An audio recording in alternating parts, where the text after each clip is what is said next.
All right, you tinkerticians, listen up. Remember I told you, whenever I find something myself, I'm going to show you, whether it helps you or not. But uh, on this radio, this this tuning cap, it's for the band spread. This is up in the neutral position. All right, this capacitance has zero capacitance. So here's the problem on a lot of Hellcrafters and other radios is you go to calibrate the first band. You took the radio apart, you cleaned everything, you put it back together, and you can't get the first band, the AM broadcast band, to calibrate to the markings. They're way off. All right. You go on to groups. One guy tells you to clean pins 2 and 3 on the oscillator tube. Total bullshit. Other people tell you over time, the capacitors go bad, the tuning caps go bad, they drift to a different value. That's a lie too. What happened was you took the radio apart and you broke the connection between either the large round pulley to the capacitor or to the gear mechanism. Now, see if you can hear this. Okay? There's the dead stop on each end of this tuning dial, but it has nothing to do with this capacitor. All right, now what you need to do is you tune the highest frequency station on your AM broadcast band using this tuning cap, and it'll be all the way open. Find that one. Then look at your dial, and you'll notice your dial is way off. That's the problem. You got a mechanical inconsistency. All right. When you took it apart, you broke the calibration. Mechanically, you broke the calibration. So now you tune the tuning cap to the station. You turn the dial, or if it's a pointer on a string, you make sure that's over the station, and then you lock your screws.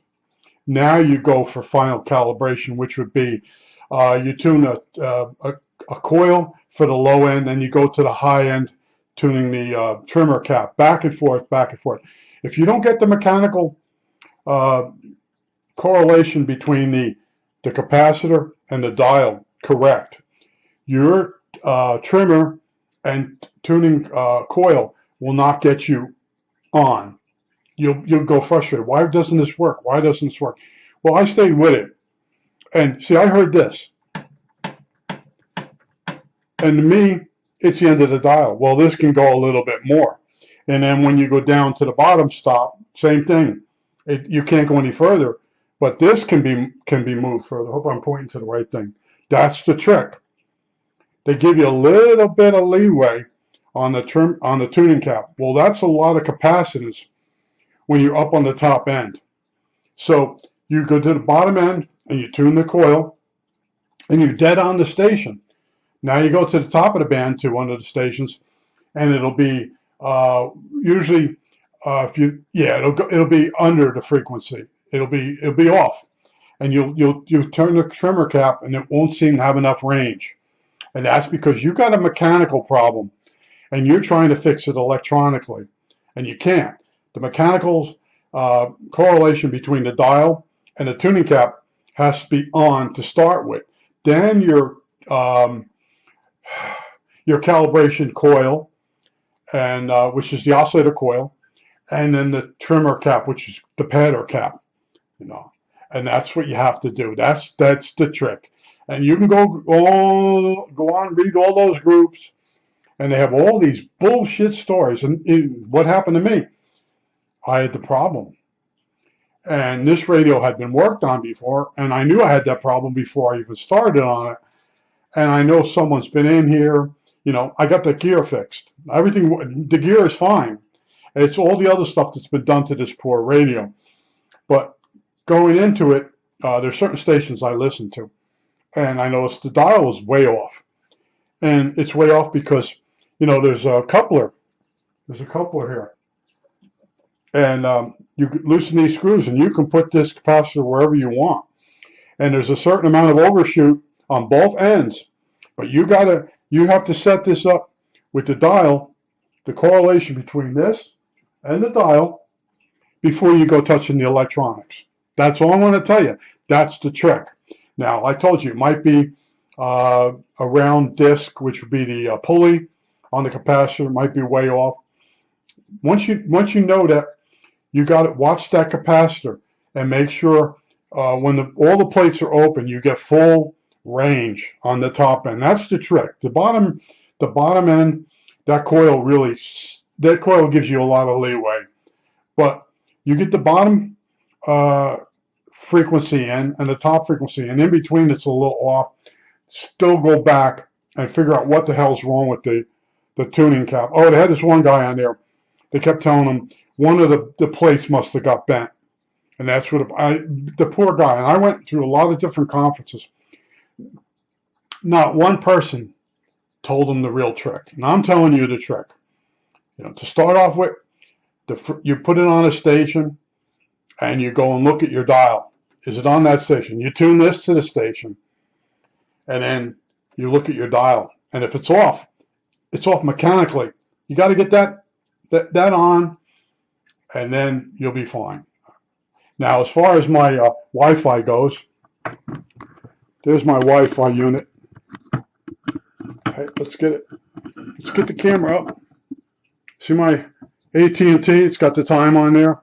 I have an unlimited internet now. I was using my friend's Wi-Fi from across the street, and it wouldn't let me upload. It's just they locked the upload speed. So the last video was uploaded a couple days after I made it, but I got this radio. It's all back together. Let me give you a backup shot. It's all together. All the knobs are clean. Everything's done. And I'm doing final calibration. I told you I got that gear. I splinted that gear, and it's smooth sailing now. I stayed with this. See, I don't like to give up on anything. If you watch my videos, you understand that.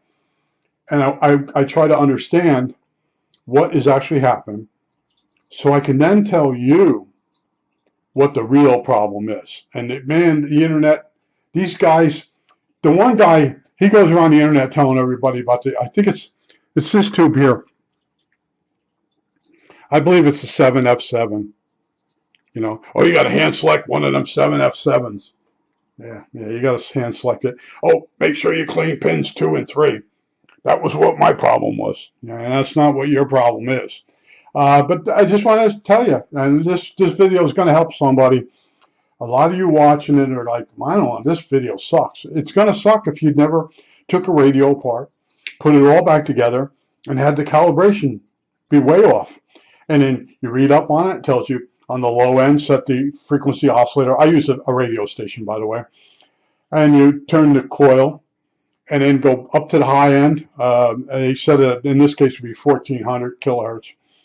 And then tune the tuning cap, the trimmer, the padder. And you can go back and forth, and you get it dead on. And then the whole band should be dead on a real good shortwave set. That's why this set's pretty good for AMDX. It's not as good as the DX 390 off to the side there. People like tell you how great these old tube radios are. They're not really that great. They're great for their time. They're great a few years after. But some of the digital sets, like a DX 390 that I use, it's much better. I think that's it. All right, you tinker-ticians, that's it.